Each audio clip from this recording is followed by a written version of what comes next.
안녕하세요, 로버튜브. 오늘은 일본 불매운동에 직격타 없다던 유니클로의 연수익 민낯이 드러난 상황에 대해 이야기해보겠습니다. 일본 불매운동의 대표적인 타겟이 되었던 기업이 바로 유니클로입니다. 2005년에 국내에 진출하여 매년 두 자릿수 성장세를 보이며 승승장구했었죠. 세일만 때리면 인산인해를 이루던 매장이었지만 작년 7월부터 한산한 모습을 보이며 불매운동의 힘을 확인할 수 있었습니다. 유니클로를 운영하는 일본의 업체는 패스트 리테일링인데요. 지난 1월 9일 순이익 전망을 1061억 원 하향 조정했다고 합니다. 패스트 리테일링은 전년도 9월부터 해가 지난 8월까지의 기간을 회계하고 있습니다. 그러므로 2020년의 회계 연도는 2019년 9월에서부터 2020년 8월까지의 수익을 추산하게 되는 것이죠. 일본 니혼 계좌의 신문에 따르면 패스트 리테일링은 2020 회계연도의 연결 재무제표 기준 순이익을 전년보다 1% 늘어난 1650억 엔으로 전망했다고 전해집니다. 이는 이 업체에서 당초 전망했었던 1750억 엔보다 1061억 원 하향 조정된 수치입니다. 불매운동으로 인해 특히 겨울 상품에 대한 판매가 부진했고 이에 따른 결과라는 분석이 전해지고 있습니다. 니케이는 유니클로 매출의 발목을 잡은 것은 한국 사업이라고 밝히며 일본 정부가 2019년 7월 한국에 대한 수출 규제를 강화하면서 시작되었던 일본 제품 불매운동으로 고객 수가 줄어들기 시작하여 개점 휴업 상태의 점포들이 많다고 분석했습니다.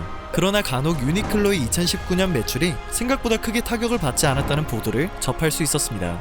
2019년 회계 기간은 2018년 9월부터 2019년 8월까지입니다.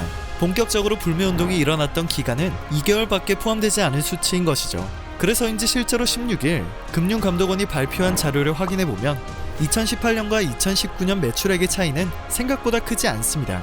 그러나 매출 성장률을 확인해보면 큰 차이를 확인할 수 있는데요. 2018년 매출은 작년 대비 10.9% 증가했었으나 2019년 매출은 작년 대비 0.35% 증가했습니다. 그리고 영업이익과 매출 채권 또한 감소세를 보인 것을 확인할 수 있습니다. 매출 채권은 쉽게 말해 외상 매출금입니다. 만약 우리가 신용카드로 상품을 구매하게 되면 그 금액은 유니클로의 외상 매출금으로 기록되는데요.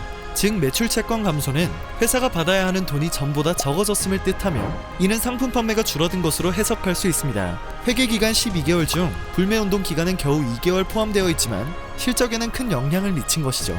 2020년 회계 기간에 포함되는 2019년 9월에서 11월까지의 순이익은 전년 동기비해 3% 줄어든 것으로 집계되었습니다. 같은 기간 동안 유니클로의 해외 사업 매출 수익은 4% 감소했고 영업이익은 28% 줄어들었다고 해요. 순수익도 하향 조정하고 영업이익과 매출 채권이 감소한 상황에서 유니클로는 왜 계속해서 자신감을 보이고 있는 것일까요? 이는 불매운동의 영향으로 인해 팔리지 않았던 옷을 판매할 수 있다고 생각하고 있기 때문인 것으로 보인다고 합니다. 의류를 판매하는 유니클로에게 의류는 곧 자산입니다. 보통 이러한 기업들은 팔리지 않은 재고를 손실로 인식하고 있죠.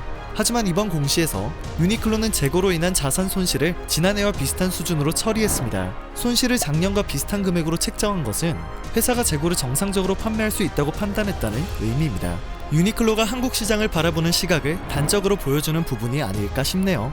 작년 7월 열렸던 설명회에서 유니클로의 최고 재무 책임자인 오카자키 다케시는 한국에서 일어난 불매운동에 대한 질문에 대해 오래가지 않을 것이라는 답변을 하여 소비자의 반발을 산 적이 있습니다. 반발이 생각보다 거세지자 결국 사과를 하게 되었죠. 하지만 며칠 전 도쿄에서 열린 기자회견에서 오카자키 다케시는 한국 사업에 대해 매우 어려운 상황이 계속되고 있다며 전과는 달리 한국 소비자들을 의식하는 모습을 보였습니다.